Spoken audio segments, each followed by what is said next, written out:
bell. Cynthia taught for many years at the Turning Point Educational Center, which is a community-based program in Sunset Park, Brooklyn. She then taught for many years at CUNY Prep, which is a college preparatory program for out-of-school youth.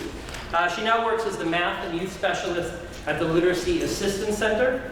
Put your hands together. Actually, let me tell you her statements first. Purple is her favorite color. Take a look at her. She was born in Hawaii, and sleeping is her favorite hobby. Ladies and gentlemen, put your hands together and welcome.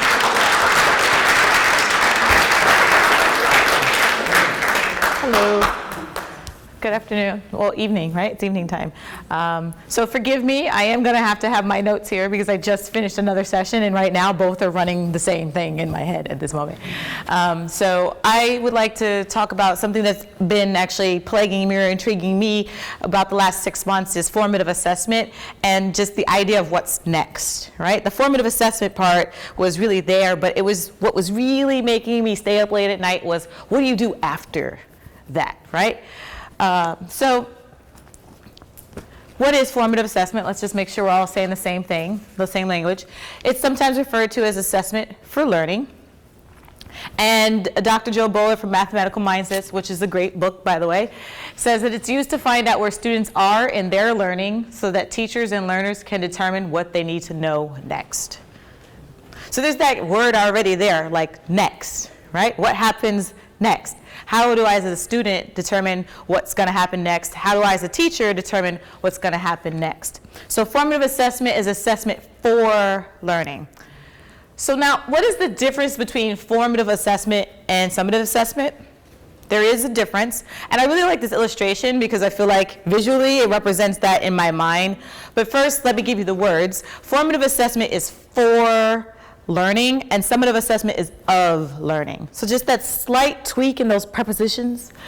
One is for learning, one happens during learning, and the other is of the learning, which takes place after the learning has occurred. So I like this example. We might talk about it a little bit throughout the talk here, so I want to make sure that we're all established here. I love this. So formative assessment is when the chef tastes the soup, versus summative assessment when the guests taste the soup. Right? One's after the cooking has taken place, and there are different responses that happen when that cooking is taking place or when the guest at the restaurant is eating the soup. So a couple of questions to ponder. These are questions that I've been pondering, and I would like for you to ponder them with me because then I won't feel alone. Do you use formative assessment? So that was the first place to start. Right? And as Mark said, I was in the classroom, and now I'm co-teaching with teachers. But so I started to think about, well, did I use this? Right? Was I aware that I was using this? And then I started to think about, okay, well, this is what I did, this is what I did. And I realized, okay, I actually was using it. I just wasn't formally aware that I was using it. So this is a question I want you to think about. Give yourself a little bit of reflection. Are you using formative assessment?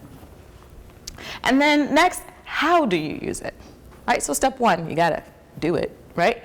And then how do you do it after you've thought about that you do it, right?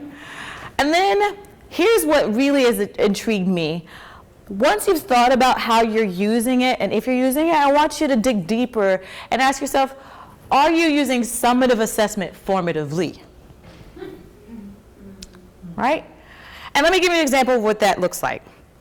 So say I'm teaching, and this is in my earlier part of teaching, and I wasn't quite up to really using engaging tasks and activities, but I was still kind of making my way through instructional practice. And so I'm teaching a lesson on fractions or simplifying fractions, and we just went through it, and I even got to the place where we were talking about the identity property, and we're building conceptual understanding, and it's great, right? And then I give the worksheet. We've all seen it. It's the one with like all the fractions on it. Reduce all these fractions. They start out simple, and then the numbers start to get bigger, right? And then I go around the classroom, and I'm watching people make mistakes where they don't necessarily divide the top and the bottom by the same number, right? And then the more you walk around the room, the more you see other people making mistakes. And as a teacher, you go, I probably should teach that again, right? But that's actually using a summative assessment formatively, because the worksheet was a summative assessment. It was after the teaching took place, right? So something to think about. Are you using a summative assessment formatively? Because I used the summative assessment, and then I realized that I should make adjustments. But there's a distinction, because it would have been better if I had done formative assessment while I was teaching the lesson to deduce that they weren't getting it before giving them the worksheet, right? So that's a good example of thinking about, do you use summative assessment formatively? And going back to my example about the soup, right? Because, I mean, it's dinner time. Let's talk about food for a minute.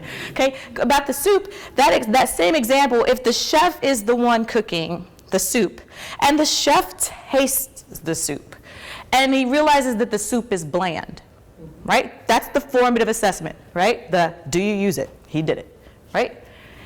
Then what does he do? Does he just say, wow, the soup is bland, and he keeps going, right? No, how does he use it? The chef then takes the knowledge and realizes, I need to adjust the seasoning. Maybe a little bit of salt, maybe a little paprika, and he adjusts the seasoning. That's what you actually do after you formatively assess. Versus, do I use summative assessment formatively? He tastes the soup, he thinks it's bland, but he says, you know what, let me send it out and see what they say. And then the soup comes back, and the customer says it was bland, and the chef goes, I thought it was bland, but now I know. Right? That's summative assessment formatively, right? Okay, so think about that. Do you use formative assessment? How do you use it? And are you using summative assessment formatively? So I like this infographic. I'm into infographics now. Shout out to Patricia, who got me really into infographics. Okay, so some things to think about with formative assessment, that it guides practice for students. When you're really using formative assessment, it also helps the students to focus their learning.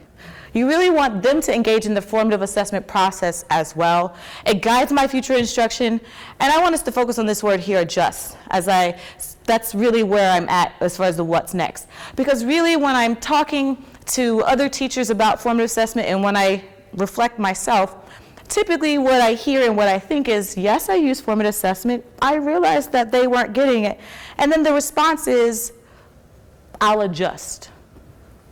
And the question I want you to think about is, how? Right? That's like the answer. It's like, well, I'll reteach it. How? I'll make adjustments.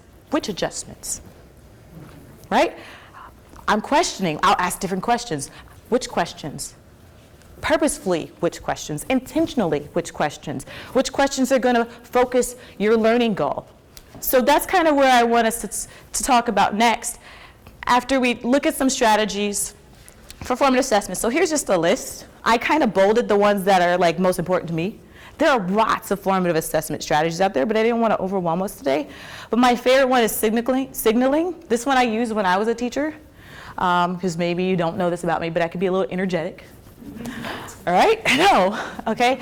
And so I would teach, I would get really excited sometimes, and my director was watching me, and she said, Cynthia, I think that there was a couple people in the room who weren't quite getting what you were saying. And I said, I know sometimes I get excited, but I have no way of knowing if they're good or not. So she said, try signaling. And so I gave the students at the tables a red card, a yellow card, and a green card. And so if they needed me to keep going, it would stay green. If I was starting to lose them, it would turn yellow. If I had completely lost them, it was red. That was my formative assessment right there. I'm like, I'm teaching, I'm seeing yellow signs changing. I should probably do something about that, right? So the signaling was my go-to method for the formative assessment. I like misconceptions and purposeful mistakes as well. And I love student journaling. So maybe one of these are something that you use for your formative assessment. But then after I did it, now what? Because as I said, that's what's really plaguing me. They had the yellow signs. What did you do, Cynthia? I adjusted my instruction. No. How did I adjust my instruction? What do you do specifically? How do you know, most importantly, that the adjustments you make are producing the outcome you're looking for? Just like that chef knows exactly how much salt to put in it, and then he knows that my soup is ready to go.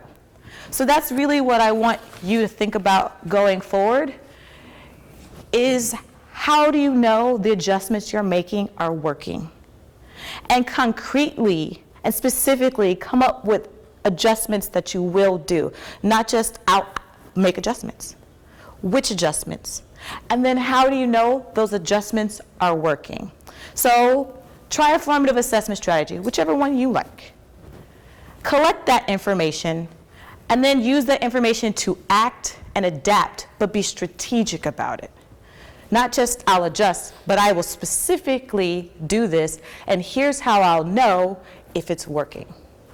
And that's what I've been thinking about. Thank you.